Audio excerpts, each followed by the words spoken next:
Thank you so much for joining me this morning for the Guam Human Rights Initiative podcast. I have with me today Dame Sara Thornton, who is a professor of modern slavery policy at the Rights Lab in the University of Nottingham, where your focus is on research in the area of prevention, business responses, supply chain, and the role of the financial sector in tackling modern slavery. And I have noted that you are particularly focused on the importance of investors and that you work as a modern slavery consultant for CCLA Investment Management. So you do have an extensive history in the criminal justice system as well, including 33 years within the police service, serving for 8 years as the chief constable of Thames Valley Police. You also played a significant role nationally as the director of the Police National Assessment Center, a vice president of the Association of Chief Police Officers, and a chair of the National Police Chiefs Council. So given your extensive experience as a leader in the criminal justice system in the UK, you have a really unique insight into the organizational perspective of modern slavery and human trafficking. Have you seen perspectives change significantly over your career, such as an increased focus on modern slavery and human trafficking issues, or generally speaking, more widespread awareness? I think over the last 30 years or so in policing in the UK, and I think throughout the world, there has been a shift towards crimes perpetrated against those who are vulnerable, and a more focus placed on issues of child abuse and child exploitation, violence against women and girls, and also human trafficking. In terms of human trafficking specifically, the UK signed up to the European Convention Against Trafficking in 2009. And as part of that convention, there was a requirement to put in much better support for victims of trafficking, particularly those who've been trafficked from overseas. But I think probably in the UK, in terms of human trafficking, the game changer was our Modern Slavery Act, which was enacted in 2015. This act streamlined all the previous legislation about trafficking and slavery. It put supporting victims on a statutory footing. It made important requirements on businesses to report their actions to address modern slavery. And it also created the role which I held for 3 years of the Independent Anti-Slavery Commissioner. All of that was really down to the political leadership of our former Prime Minister, Theresa May, who had, both at the Home Office then as Prime Minister, championed the need to address modern slavery. And for a short time, in the mid 2000 and 14 to 17, there was tremendous cross-government activity on this.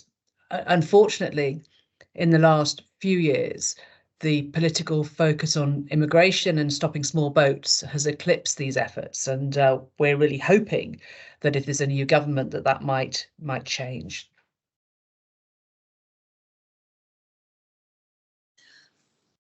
That's really interesting. So you had recently posted about a failure to properly focus on prevention in combating modern slavery and human trafficking. What would that prevention look like? So I think it's really important that we don't just support victims and investigate crimes after the event, but we think about what is it in terms of the structures of businesses that sometimes appear to tolerate forced labour. How are those systems operating? Really important we focus on that. I think it's really important we think about the vulnerabilities of people across the globe, about why it is that they are vulnerable to the criminal traffickers. And one of the issues that plays a part, undoubtedly, is poverty. It's not the only thing, but it can make people vulnerable. And I was thinking about, maybe giving some examples of what I'm talking about. One of the issues that we address in the UK and across the world is the problem of domestic servitude, when people are working in somebody else's home, not as domestic servants, but in fact become almost enslaved in terms of the hours they're working, the treatment they receive, the paltry amounts of pay. And very often, I'm afraid to say, there's a degree of sexual harassment and sometimes sexual exploitation happening at the same time. So why do women from a variety of different countries, from Kenya in Africa, from the Philippines, from Sri Lanka, leave their families to travel thousands of miles to work as domestic servants? Now, not all of them end up being victims of trafficking, but some do. But it's poverty that's forcing women to leave their families to go and look after the families of strangers.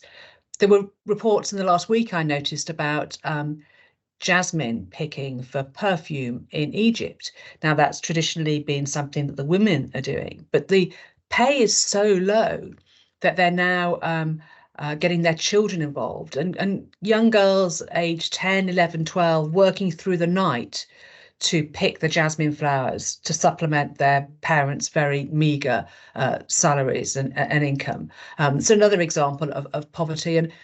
And to bring it closer to home, one of the issues we have in the UK is British people are very reluctant to work in agriculture, to work on farms. And we therefore have seasonal workers visas for people to come from all over the globe to help us in the farming industry. And some of the time, they are treated well and have a good experience. Some of the time, that's not the case. And I was down on a farm only last week talking to workers who'd come from the Central Asian republics and just chatting to them about the levels of pay in their countries. And this is for people with qualifications. The average pay, they were saying, was $50 a month. So you can see how the attraction of working for several £100s a week in the UK is very obvious to people. And so poverty does drive people. It is a factor, but so, of course, is climate degradation, gender equality, conflict. All these issues create vulnerability, and people are then targeted and exploited by the traffickers, and they may be deceived or coerced or tricked in traveling and ending up in exploitation. So the theme of this year's Guam Human Rights Initiative Human Rights Conference is poverty. You've talked quite a bit about the role that poverty plays in modern slavery and human trafficking, from like initially looking like an opportunity for escaping this kind of systemic poverty, but actually ending up in exploitation. So it sounds a bit like almost self-reinforcing, a little bit cyclical. So they try to escape the situation and then they're still exploited. Absolutely. The vulnerability doesn't in itself create the trafficking. We have people vulnerable for different reasons. Might well be poverty, might be linked to climate change, might be linked to conflict and instability. But then you have the traffickers, the criminal actors, the perpetrators, who then exploit that. And they will sell people a dream, they will deceive them, they may coerce them into making these journeys and ending up in exploitation. In a variety of different industries. It might be sexual exploitation, it might be forced labour in agriculture, manufacturing, mining, a whole variety of different industries which we know are high risk for trafficking and exploitation. I do just want to quickly touch on one point that you brought up there then, because I think when you're in this space, it's a little bit easier to make the connection between climate change and that kind of exploitation. But from the outside, it can be a little bit of a more tenuous connection. So when we're talking about the role that climate change plays in modern slavery and human trafficking, we're looking at like people being forced out of their communities because of changes in the environment that no longer make it habitable.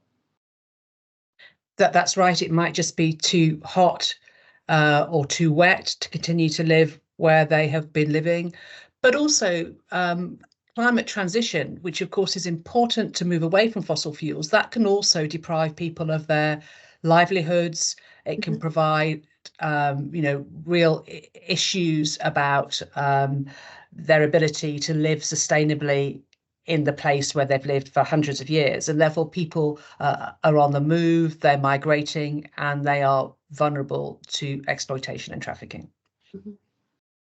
Yeah, I think there was a great article that came out just yesterday talking about the resource needs that we have in order to fuel this green transition, and how the mining burden is already resulting in extensive exploitation. So we have areas where cobalt, where conflict minerals like tin, tungsten, tantalum are being mined, and the conditions can be quite horrendous. That's right. That's one of the real challenges of transition, that a lot of the minerals that are required for electric vehicles, for example, are mined in highly exploitative situations. Similarly, the example which is often used as well is that, we want to move to solar panels, but again, the minerals for the solar panels, a lot of them come from areas in China where forced labor is endemic. So just transition, of course, it's the right thing to do, but in saving the planet, we don't want to exploit people. So we need to be very mindful of the way in which we are creating our transition plans and responding to issues of climate. So, your areas of focus are specifically noted as being supply chains, business responses, and the financial sector. And we had talked a little bit before about Guam. So, given Guam's strategic locationing in the Pacific, its economy is largely split between military and tourism. It also serves as a kind of egress point into the US economy, particularly from different Asian and Southeast Asian economies. From that kind of business perspective, could you speak a little bit more on the role of private business in addressing modern slavery and human trafficking? I think it's probably worth basing my answer on the UN Guiding Principles on Business and Human Rights, which, of course, set out the role of states in supporting human rights, but also the role of business. And of course, the role of business is to comply with any relevant law, but also the role of business to respect human rights. And what does that mean? Well, it really means that they should be avoiding infringing on the human rights of others. And if they do make any adverse impacts, then they should be focused on preventing those impacts, mitigating the consequences, and most importantly, and in my experience most neglected, is remediating those who are impacted. So that was the kind of soft law basis for the role of business. What's happened over the last few years across the globe, and in particular the developments in the European Union, is a move from that sort of soft law in terms of UN guiding principles to much harder law, where companies have statutory responsibilities. And I'm thinking specifically about the Corporate Sustainability Due Diligence Directive, which was eventually passed a few weeks ago in May, but also the forced labor ban in the US and the new forced labor ban in the EU. So in the past, I guess it was about companies doing the right thing in terms of being socially responsible, but we've now got across the globe that move from soft regulation to much harder law, and companies will require to take these issues seriously. And if they don't, they can be subject to litigation. So it sounds like private businesses need to start being quite a bit more proactive in their self-assessments and their supply chain assessments. Yeah, so the best companies are proactive. They will be very organized about mapping their supply chains, understanding where the risks are, ensuring that they're checking on the high risk areas, making sure that they're dealing with local communities, listening to their views, engaging with rights holders, different NGOs and stakeholders, reporting what they're doing, and most importantly, if any form of forced labour is found, making sure that they are remediating, making good with the workers that have had their labour stolen from them. With my role at CCLA, we benchmark the top UK companies last year for their modern slavery disclosures. And of course, all of them had policies. A lot fewer of them had actually reported finding forced labour, and even fewer companies had reported what they'd done in terms of remediation. And for me, that is so important. It's not just about doing the audits, mapping the supply chains. It's about when you do find that you have impacted on vulnerable communities, that you are making good and remediating and repairing the damage. So a little bit earlier, you had mentioned the UK Modern Slavery Act of 2015, which requires large organizations to self-assess and make statements regarding modern slavery and human trafficking in their supply chains and in their own operations every financial year, or to make a statement as to why no action had been taken. In your experience, has this been a positive impact from a national perspective, such as like reducing instances of modern slavery and human trafficking? Has it had much of an impact globally? Like, do you think it encourages other companies to adopt similar regulations? So I think the accepted opinion, and it's had some impact, but nowhere near sufficient impact. So, for example, the requirement for companies with a turnover of more than £36 million a year to write an annual modern slavery statement has raised the issue with the C-suite, because they have to sign it off. And I think it has certainly spurred some companies to do an awful lot more in terms of mapping their supply chains, auditing, working with NGOs, working in multi-stakeholder initiatives, a whole range of issues. But I think most commentators and most academics and NGOs would say it's not made much of a difference to the workers, and the requirements in the Modern Slavery Act need to be toughened up and tightened up at the very least. A lot would go further than that and say, in the UK, we need some form of mandatory human rights due diligence in the way that the EU is going to have. Because if we don't, the UK risks becoming a dumping ground for goods tainted by forced labour. That's the challenge. So what role do you see for private business, I'm thinking particularly finance, to play in combating modern slavery and human trafficking, particularly in smaller communities? So I think focusing specifically on financial inclusion is really key in terms of protecting those who are potentially vulnerable. I've been involved for a few years now with Finance Against Slavery and Trafficking, known as FAST, which is run out of the UN University at New York. And they've done a lot of work on financial inclusion, because having access to bank accounts protects people from trafficking in the first place. But it's also key to the recovery of survivors and protects survivors from being re-trafficked, which is a real problem. One of the amazing survivor leaders I've worked with a little, who was on the Global Commission, which led to Finance Against Slavery and Trafficking, is a great woman, Timea Nagy, who is a Hungarian Canadian. And, you know, if you read the material, you know, she will talk about the fact she was trafficked from Hungary to Canada, age 21.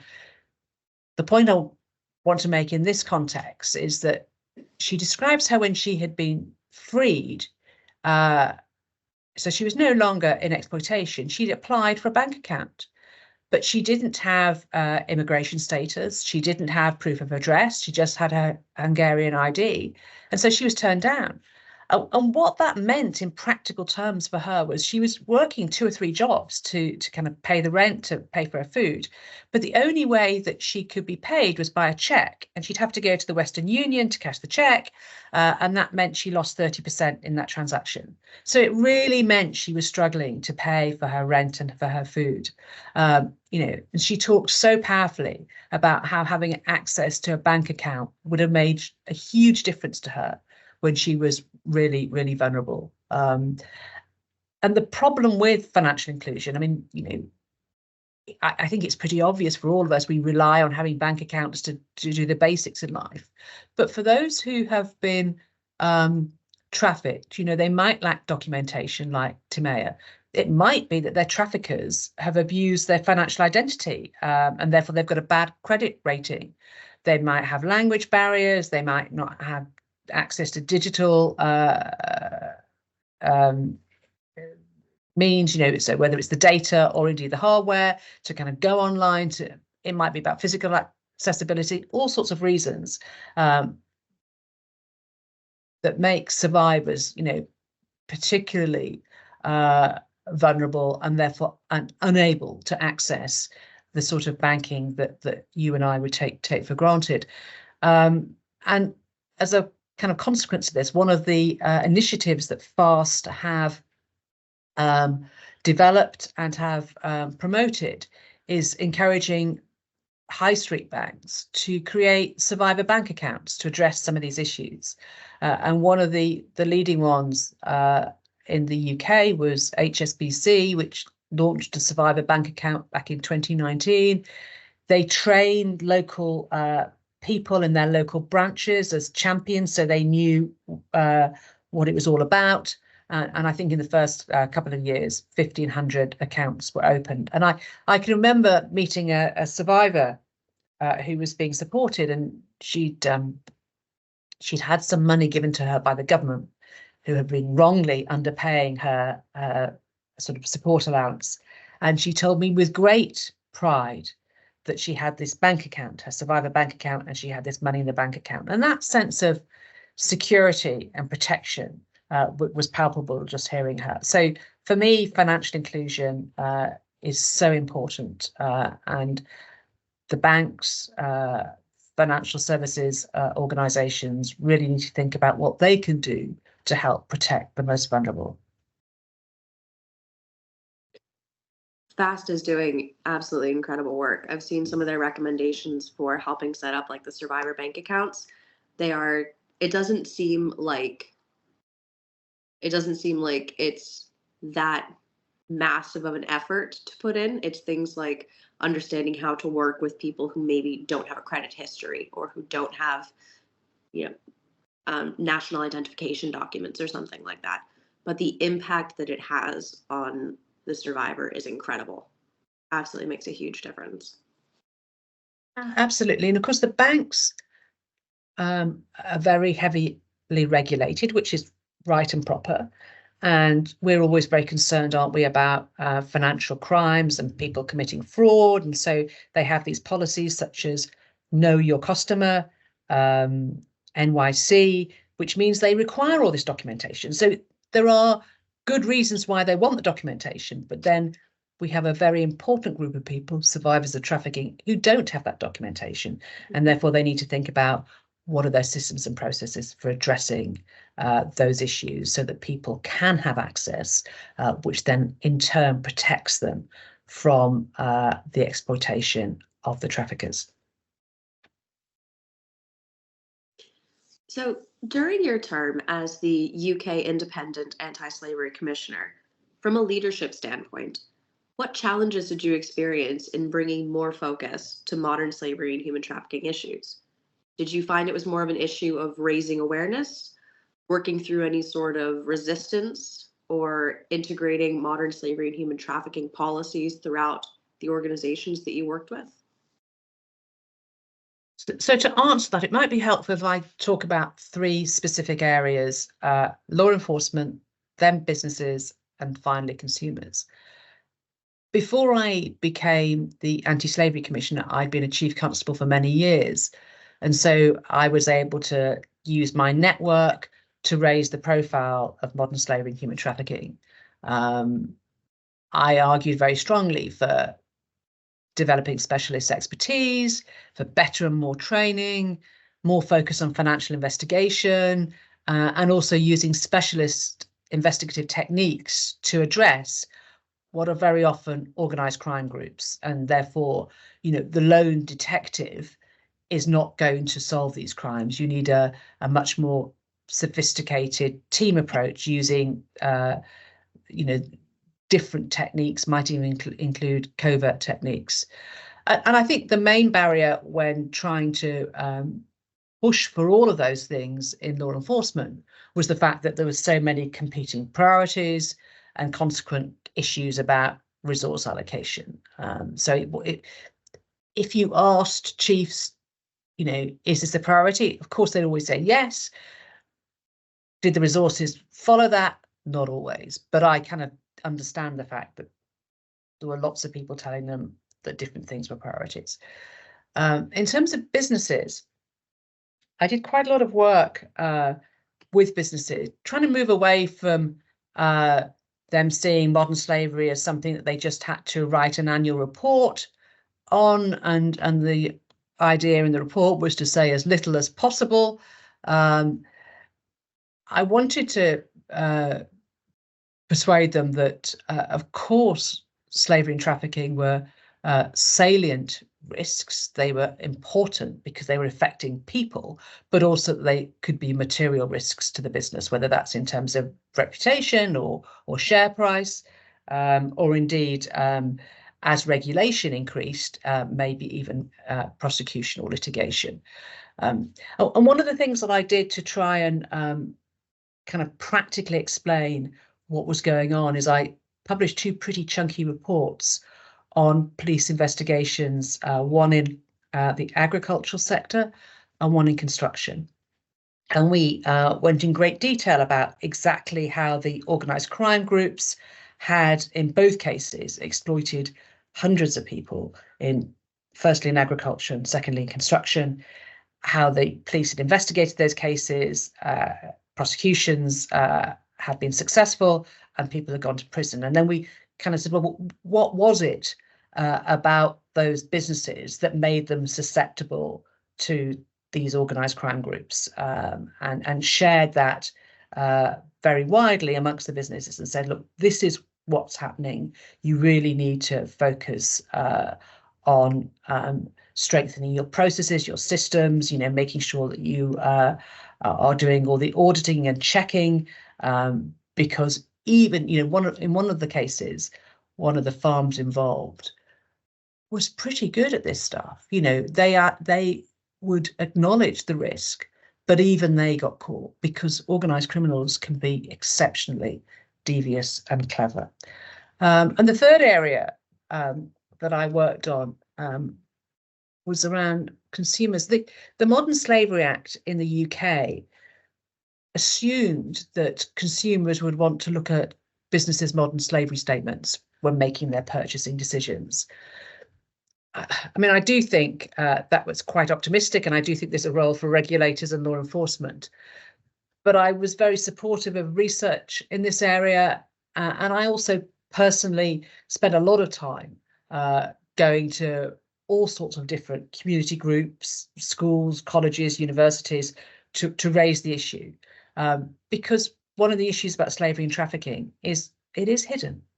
It's hard to find. It's even harder to prosecute, and often it is hidden in plain sight. So to raise people's awareness, whether it's in the nail bar or the car wash, whether it's just thinking about where the products you buy have come from and what the risk is of forced labour in those products, I did quite a bit myself to raise awareness. But I do think it's quite difficult for individual consumers to make those informed decisions, and that's where we need governments and regulators to be quite clear that we don't want goods in our markets that are made with forced labour. Partly because it's based on the exploitation of others, but partly because it unfairly undercuts maybe British businesses, and so it's a really important thing that governments take this seriously and regulate accordingly. So that's really interesting, though. The way you framed it, there's a lot of interconnection between the businesses, between law enforcement, and between the consumers. So when the businesses are kind of investing in their own workers, and when they are protecting themselves as a business, they are also working on behalf of the consumers. And there's a lot of kind of benefits for both groups when there's more awareness and when there's more discussion and work against issues of exploitation. Absolutely. And go back to the UN guiding principles on business and human rights. The state has responsibility to protect and respect, businesses to respect. And in that way, as you say, not only do we protect the workers, but also we protect consumers from unwittingly purchasing goods or services tainted with forced labour. Mm-hmm. Okay. Well, thank you so much for taking the time to speak to me today. This has been absolutely fascinating, and your experience is incredible. I mean, we'll include part of your CV, and it's quite impressive. So thank you so much, Sarah, for taking the time to speak to me today. Right, my pleasure, Erica. See you soon. Thank you. See you soon.